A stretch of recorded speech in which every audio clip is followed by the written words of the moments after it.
جو ایک بھرپور فائری قوت بھی ہے اور میدان جنگ میں دہشت کا باعث بھی. اپنے بہت سارے ناظرین کی فرمائش پر ہم یہ ڈاکیومنٹری فلم ایک مرتبہ پھر آپ کی خدمت میں پیش کر رہے ہیں. بدلتے وقت کے ساتھ ساتھ جنگیں صرف زمین تک محدود نہیں رہیں بلکہ فضا کی وسعتوں اور سمندر کی گہرائیوں تک پھیل گئی ہیں.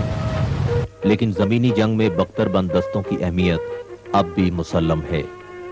جہاں ایک طرف میزائل، راکٹ اور دوسرے جدید ترین ٹینک شکن ہتھیار جنگ میں استعمال ہوتے ہیں، وہاں ٹینک کے روایتی روب اور دبدبے اور اس کے استعمال میں ذرہ برابر بھی فرق نہیں آیا. یہ فولادی متحرک قلعہ بجا طور پر میدان جنگ کا بادشاہ کہلانے کا مستحق ہے. ٹینک بنیادی طور پر حملے کے لیے استعمال ہوتا ہے. اس کا کریو یا عملہ چھوٹے ہتھیاروں کی فائرنگ اور توپ خانے کی گولہ باری کے اثرات سے محفوظ رہتا ہے. ٹینک کی 3 بڑی خصوصیات میدان جنگ میں رفتار اور چابک دستی، آتشی قوت اور چھوٹے ہتھیاروں اور توپ خانے کی فائرنگ کے خلاف فولادی حفاظت اس کی کامیابی کی ضامن ہیں. یہی وہ خصوصیات ہیں جو ابتدا ہی سے جنگ میں کامیابی کی ضمانت رہی ہیں. اسی نظریے نے گھوڑ سوار دستوں اور ذرہ بختر کو فوج کا لازمی حصہ بنایا تھا. عام خیال کے برعکس جنگ میں گھوڑے کا استعمال گھوڑ سوار دستوں سے نہیں بلکہ ایسی گاڑیوں سے ہوا جنہیں گھوڑے کھینچتے تھے. ایسی گاڑیوں کے ذریعے سپاہیوں کو تیزی سے ایک جگہ سے دوسری جگہ منتقل کیا جا سکتا تھا.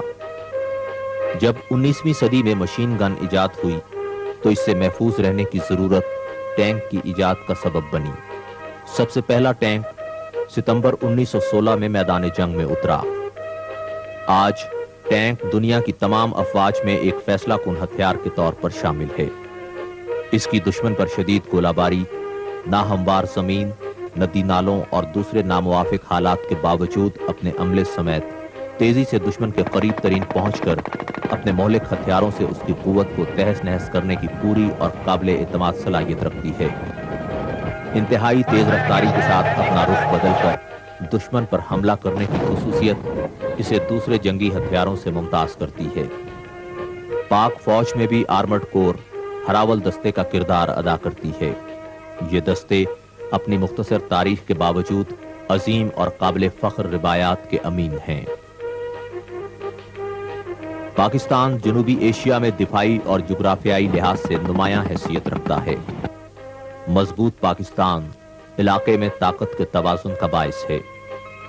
ماضی میں ہمیں 3 جنگوں اور کئی سرحدی تنازعات کا سامنا کرنا پڑا. ستمبر 1965 کی جنگ میں دوسری جنگ عظیم کے بعد ٹینکوں کی سب سے بڑی لڑائی دیکھنے میں آئی.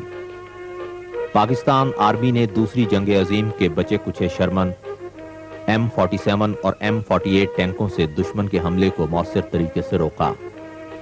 جنگ کے فوراً بعد ہتھیاروں پر پابندی نے پاکستان کے لیے پرانے معاہدوں پر انحصار کی کوئی گنجائش نہ چھوڑی اور دفاعی ہتھیاروں کے حصول کے لیے متبادل راستے تلاش کرنے پڑے. ہیوی انڈسٹری ٹیکسلا ملک کو دفاعی پیداوار میں خود کفیل بنانے میں اہم کردار ادا کر رہا ہے. اس ادارے کی بنیاد 1971 میں رکھی گئی اور 1979 میں اس نے T-59 ٹینکوں کی اثر نو تعمیر سے اپنے کام کا آغاز کیا. اسی ادارے کی بدولت آج آرمرڈ کور دنیا کے جدید ٹینک الخالد سے لیس ہو چکی ہے. اس ٹینک میں 125 ملی میٹر دھانے کی توپ نصب ہے جو دور تک اپنے ہدف کو مؤثر طور پر تباہ کرنے کی صلاحیت رکھتی ہے. اس ٹینک کا بختر عملے کو ٹینک شکن ہتھیاروں سے تحفظ فراہم کرتا ہے. یہ ٹینک گلوبل پوزیشننگ سسٹم کی مدد سے کھلے صحراؤں میں اپنی کارکردگی کے لحاظ سے بہترین ٹینک ہے. آرمرڈ کور کے افسروں اور جوانوں کو جدید خطوط پر تربیت دی جاتی ہے. ان دیو ہیکل مشینوں کو اپنے قابو میں رکھنے اور ان سے اپنی مرضی کے مطابق کام لینے کے لیے اسکول آف آرمر اور آرمرڈ کور سینٹر میں خصوصی تربیتی مراکز قائم ہیں.